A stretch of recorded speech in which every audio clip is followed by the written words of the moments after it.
Welcome to Indigenous Culture and Tribes. This channel emphasizes on all tribe sites of our program in Northeast India, their culture and their ethnic food. On this channel we upload all recorded informations and videos. The mission of this channel is to inform the world about the various indigenous tribes of the northeast of India. In this journey we need your support and cooperation. Hope you like, subscribe and share our channel. Let us grow together. Joy Ayachom. आसामबाट पाल्नुहुने माननीय ज्यूहरू र आजका यस कार्यक्रमका विशिष्ट अतिथि यसै क्षेत्रका संघीय सांसद माननीय कुमारी मेचेज्यू, मञ्चमा आसीन राजनीतिक पार्टीका नेताज्यूहरू, विभिन्न जातीय संघ संगठन संस्थाबाट पाल्नुहुने पदाधिकारीज्यूहरू, भारतबाट पाल्नुहुने बोडो साहित्यिक सभाका प्रतिनिधिज्यूहरू, सम्पूर्ण जनप्रतिनिधिज्यूहरू र मञ्चमा आसीन अतिथि महानुभावज्यूहरू, सम्पूर्ण जनप्रतिनिधिज्यूहरू, उपस्थित मा आज हामी जुटेका छौँ। विशेष गरी मेचेहरूको महान चाड वैशाखको बथरको अवसरमा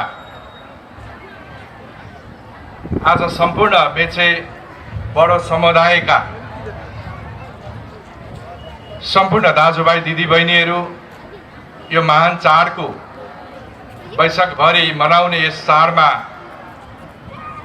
हुनुहुन्छ र यस जातिको महत्त्वपूर्ण महान चाडको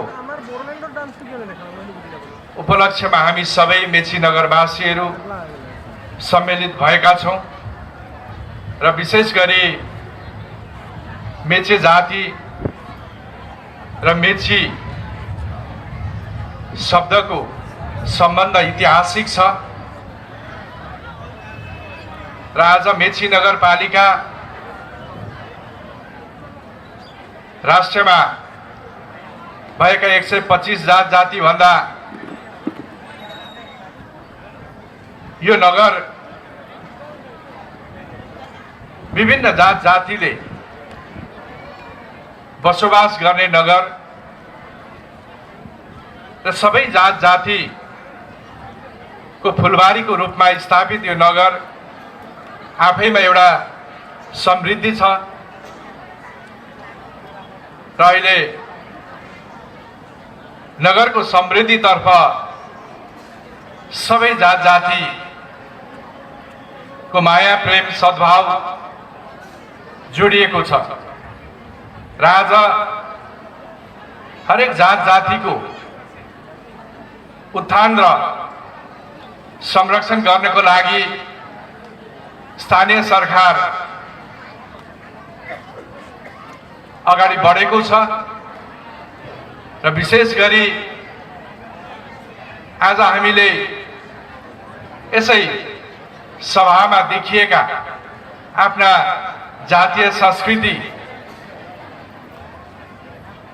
बाट हामीले सिक्न सक्छौं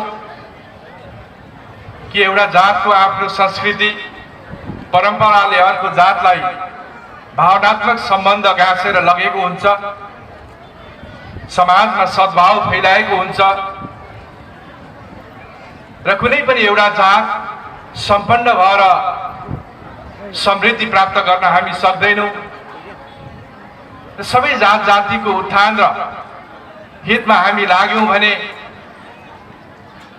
हामी यस समाजको लक्ष्यलाई प्राप्त गर्न सक्छौँ। त्यसर्थ आज मेचे जातिको यस महान चाड र पर्वमा आज हामी सबै जात जातिको उपस्थिति र सद्भाव र यसको संरक्षणमा लागेका छौँ। विशेष गरी हामीले मेची नगरमा जसरी अघि माननीय मुख्यमन्त्रीज्यूले भन्नुभयो, हामीले त्यो उदाहरण पूर्वबाट घाम झुल्किँदै गर्दा मेची नगरले समग्र प्रदेश र राष्ट्रलाई एउटा सन्देश दिन जहिले पनि सफल भएको छ। हामी आज भारतसँग जोडिएको यो सीमावर्ती नगर र मेचे जाति जसको इतिहास यस ठाउँमा यहाँसम्म आइपुग्दा धेरै दुःख कष्ट गरेर आफ्नो भूमिलाई हरेक योगदानबाट एउटा समृद्धितर्फ, समाजको विकासतर्फ आज यहाँसम्म आइपुग्दा धेरै योगदान छ। यसमा हामीले सम्मान गर्नुपर्छ र आसामसँग जोडिएको मेचे र बडो जातिको सम्बन्धले अरू हाम्रो सम्बन्धलाई, अरू संस्कार संस्कृतिलाई अरू गाढा बनाएर लगेको छ। र विशेष गरी हाम्रा पाहुनाहरू आउनु भएको छ। यस नगरपालिकामा नगर परिवारको तर्फबाट म आसाम राज्यका माननीय ज्यूहरूलाई, साहित्यिक सभाका प्रमुखज्यू प्रतिनिधिज्यूहरूलाई, सम्पूर्ण प्रतिनिधिज्यूहरूलाई म स्वागत गर्न चाहन्छु, म उहाँलाई नमस्कार गर्न चाहन्छु। र विशेष गरी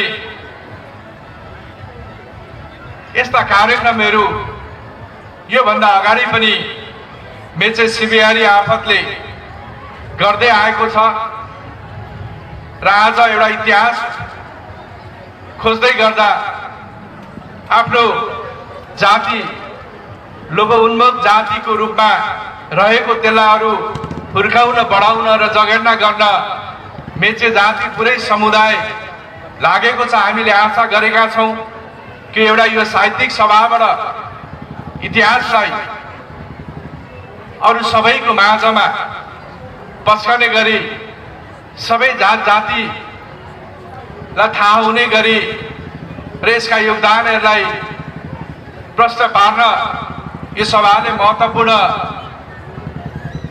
भूमिका निर्वाह गर्छ भन्ने हामीले सोचेका छौँ।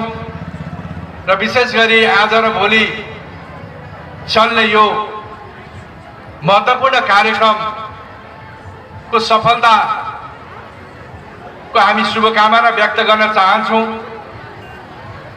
र यस नगरभित्र महत्त्वपूर्ण योगदान पुर्याउने लोभोन्मुख जाति, आदिवासी जनजाति मध्ये मेचे समुदायले जुन भूमिका निर्वाह गरेको छ त्यसमा स्थानीय सरकारको तर्फबाट यसलाई पूर्ण सहयोग रहनेछ र आगामी दिनमा नगरको समृद्धिमा सबै जात जाति, सबै सङ्घ संस्था, राजनीतिक पार्टीको सहयोगबाट सम्पूर्णको सहमतिबाट, समन्वयबाट यो नगरको विकासमा अगाडि बढ्नुपर्छ। एउटा ऐतिहासिक समय, हामी राज्य पुनर्संरचनापछि 3टा सरकारको स्थापनासँगै 20 वर्षको लामो जनप्रतिनिधिको अभावपछि प्राप्त स्थानीय सरकारमा यो ऐतिहासिक समयलाई सही सदुपयोग गर्दै सबै मिलेर नगरको समृद्धिमा लाग्ने यो समयलाई सबैले सदुपयोग गरौँ, नत्र हामीलाई समयले पर्खिरहँदैन। र यसको उदाहरण पनि हामीले पेश गरेका छौँ। आजसम्म सबै कुराहरू सहकार्यको रूपमा हामी अगाडि बढेका छौँ। नगरको समृद्धि, नगरको विकासमा सबैको सहमतिमा आज हामी अगाडि बढ्दै गर्दा भोलि यस मेचे जातिको पनि समृद्धिमा हामी नगर लाग्नेछौँ।